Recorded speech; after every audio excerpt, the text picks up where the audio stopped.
Akhirnya bapak saya nemuin saya, bang, saya pulang sekolah, dipanggil bapak saya, bang, tadi pelatih diklat datang, kenapa dia? Kamu diminta masuk diklat, loh bukannya kemarin ditolak? Enggak, karena kamu pemain terbaik dikasih. Terus kira-kira ibu ngizinin nggak pak? Ya lu ngomong deh sama dia. Akhirnya saya beranikan ngomong sama ibu, bu, datang, yuk di dapur lagi masak, bu, nyender dikit. Saya boleh masuk diklat nggak bu? Masuk diklat, orang kemarin diseleksi aja gak masuk. Tapi kalau saya bisa masuk diklat, boleh kan bu? Enggak. Pegawai negeri. Saya kalau diomongin gitu lemes saya. Akhirnya saya panggil, bu ini serius bu. Apa orang kamu kemarin ditolak, kamu sekarang bilang masuk diklat, kamu nyoba lagi tahun depan? Enggak, saya dapat undangan nih masuk diklat. Ibu saya baru berdiri. Wah anak ini beneran. Udah yuk ngobrol depan. Panggil bapak saya. Bapak saya seperti tadi saya bilang labil. Saya bilang, Pak gimana? Ya kalau bapak, terserah anaknya aja lah. Selama dua-duanya bisa dijalani dengan benar, ya silakan. Bener gimana orang sekarang aja udah sekolah gak bener? Ibu saya bilang gitu. Jadi, tapi saya kan pengen main bola bu. Saya sampai mungkin muka saya memelas.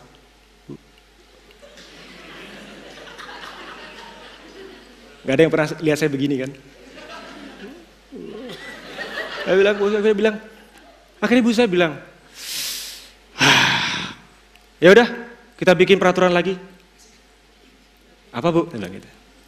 Kalau kamu bisa lulus SMP dengan nilai yang baik dan berhasil masuk SMP terbaik di Salatiga, SMA Negeri 1 Salatiga, kamu boleh masuk diklat. Ibu saya ini gak ada kapok-kapoknya. Orang anak pinter dilawan. Saya punya waktu 2 bulan. Karena 2 bulan kemudian adalah mulai kenaikan kelas, pendaftaran dan sebagainya. Saya belajar lagi. Sama seperti tadi, wow. Keluarlah ujian. Dan hasilnya, saya diterima di SMA Negeri 1 Salatiga. Saya pulang ke rumah, saya bilang, bu, sorry, 2-0. 2-0. Oke, ibu saya nggak bisa bilang apa-apa. Ya udahlah, masuk. Saya pun masuk di Salatiga. Gua dengan bangga saya masuk di Salatiga. Wah, akhirnya saya bisa ketemu napaktilasi tempat Kurniawan dulu. Kurniawan dari dulu saya. Jadi saya sangat terinspirasi dengan dia dan dia berasal di Salatiga.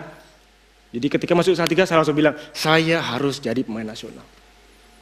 Karena saya sudah buat kesepakatan dengan ibu saya.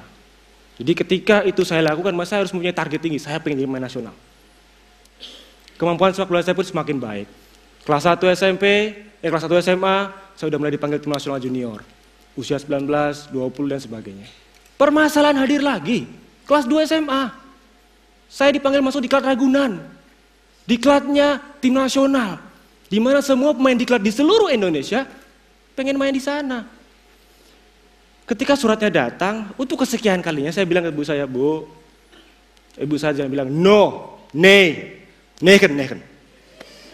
Tidak bisa, kamu sudah sepakat sama ibu, kamu menyelesaikan sekolah di sini. SMA Negeri 1 Salatiga. Ketika itu saya nggak bisa bilang apa-apa, ini adalah tim saya di diklat Salatiga. Saya yang mana? Nih, sepatunya putih.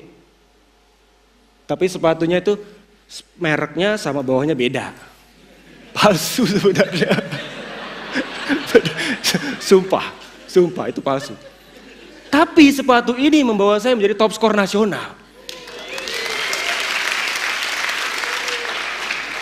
Jadi ketika itu bisa bilang, no, kamu harus menyelesaikan sekolah di sini. Di sini aja kamu sekolah keteteran, apalagi di Jakarta. Siapa yang mengawasin kamu? Ketika itu saya tidak menjawab apapun. Karena saya sudah punya komitmen dengan ibu saya katakan, siap. Saya tinggal di mana teman-teman saya semua, bye Jakarta, saya bilang, saya tetap di sini. Saya bilang, saya mencintai di kelas 1. Benar, sebenarnya enggak, tapi nyokap saya enggak boleh.